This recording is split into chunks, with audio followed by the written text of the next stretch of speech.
Just back from doing the chopping.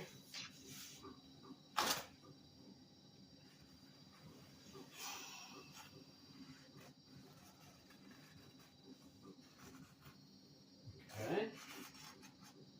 So, not too far off where it was at the start. After me faffing around with it, I might not have done anything good just there. There was no evidence that I did, really. What I feel like I did was remove a little bit of burr there. And in doing so, at some point, it started, you know, flip, and so we're getting, but let me just grab a piece of cardboard quickly. Oh no, we might not have one. No, I know it. Okay, this will probably do. This long underwear, can recommend.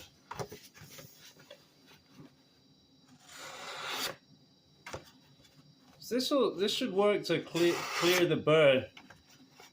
I think it works better than anything that you can do with a stone. You know why? Because it works on both sides at the same time. But not like the nasty pull through.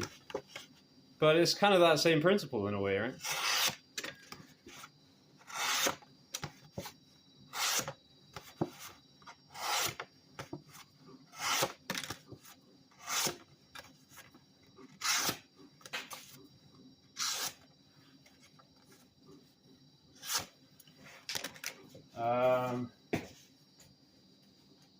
Piece of lilac wood.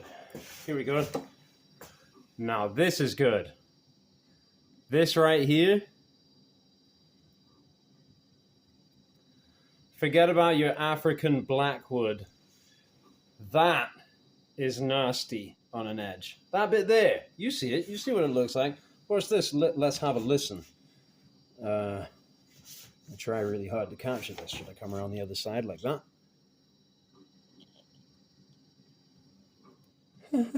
This is so difficult. Man, I'm making such an idiot out of myself. Should be good content. I'll just go in like this. Go in like this. Ah. That's good. That's a very good result. For example, granted, the geometry is unfavorable, but just by way of comparative study, let's abuse the hold out a little bit and do some of that.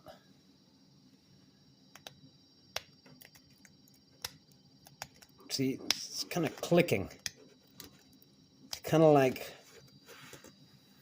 feels like a dull Swiss Army knife.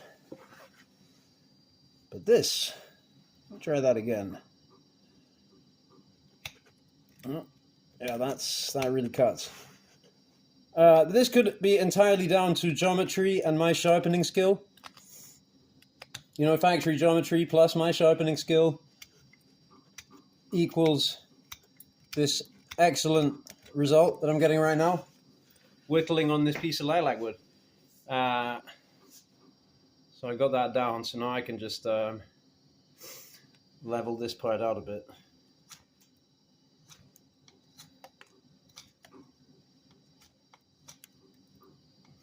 See, now, this is my grip right here. So, yes, I have exceptional grip strength.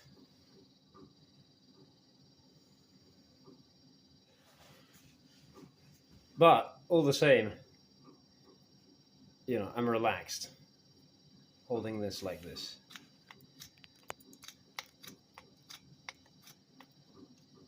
This is over 2,000 foot-pounds Janka hardness. This lilac wood. Let's go. Can I shoot the camera? Close. Close, close. Oh, oh, oh, I nearly got you. Oh, wait, I gotta keep an eye on what I'm doing. Check your work. Yeah, see, I'm gonna make a pin on the lathe. So I just, you know, I like to have kind of half and half salt and pepper if I can. Looks really cool. And it's really easy to sand it down flush so you don't get a proud pin that irritates the hand. Oh yeah, right. Now what?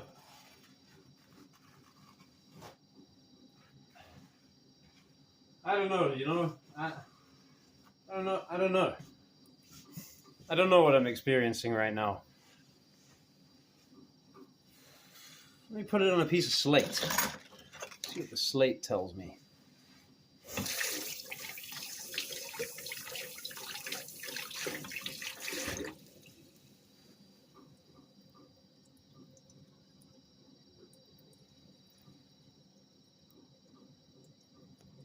Ooh, so beautiful.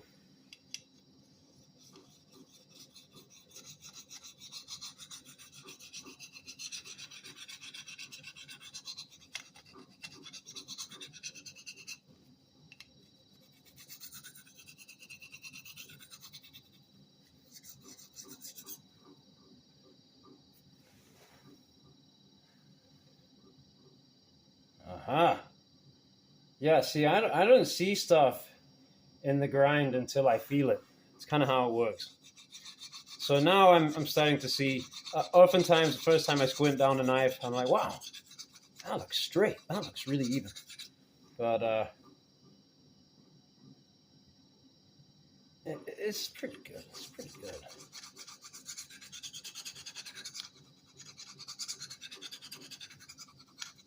I'm trying to just remove more of the apex steel here. I'm working the whole bevel, and rocking, but more is gonna come off the apex. I'm changing the geometry. I'm steepening the geometry very slightly, but in favor of optimal sharpness, ideally. Steepening the geometry a hair, a shade, an RCH, but I'm refining the apex a whole load. I just riding on it ever so gently. I'm actually not doing all this grinding on the edge. I'm on the bevels practically the whole time, just brushing on the apex there.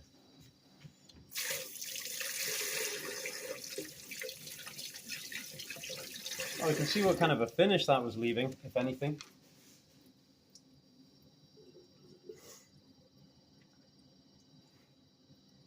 I mean, it's almost blending in with the factory satin, whatever it is.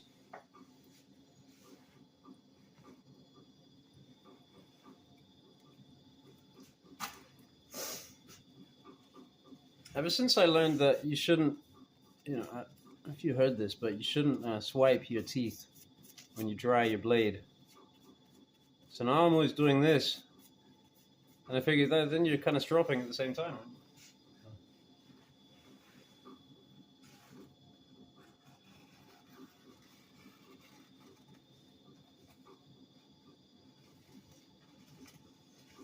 That feels good. That feels pretty good. That feels like that responded well to that slate. Let me just go in a little steeper on the apex, a couple little strokes.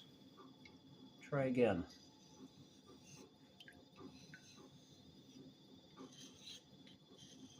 Yeah.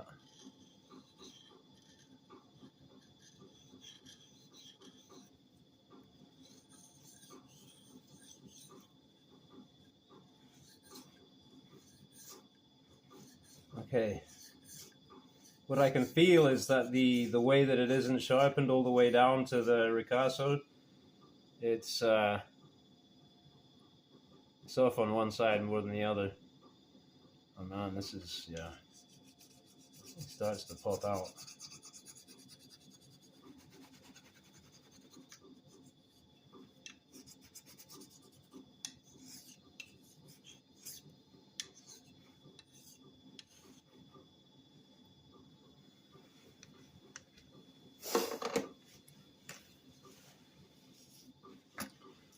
Try a piece of this cardboard.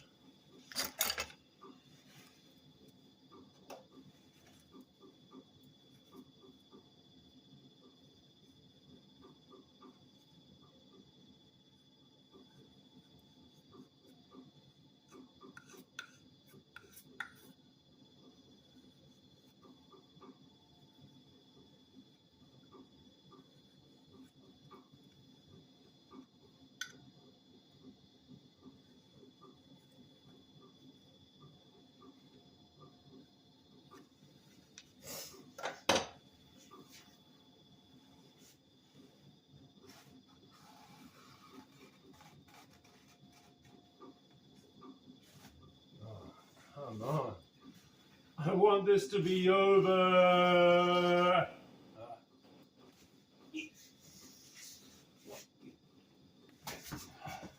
Okay. It's over.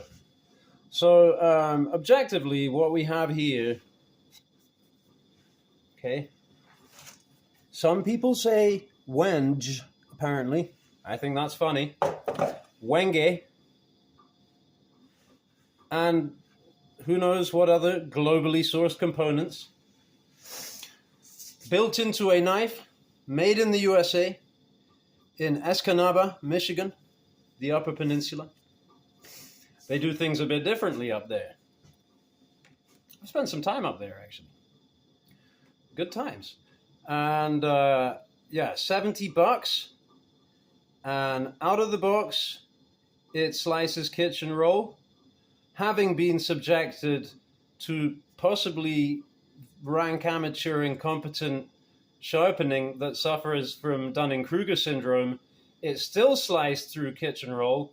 Then having hacked through approximately, let's say, some total verging on 3 inches diameter of sear seasoned oak. Sear meaning it's crusty. It wasn't like a controlled environment seasoning. It was out there under all the elements, getting worm-eaten and nasty. Yeah?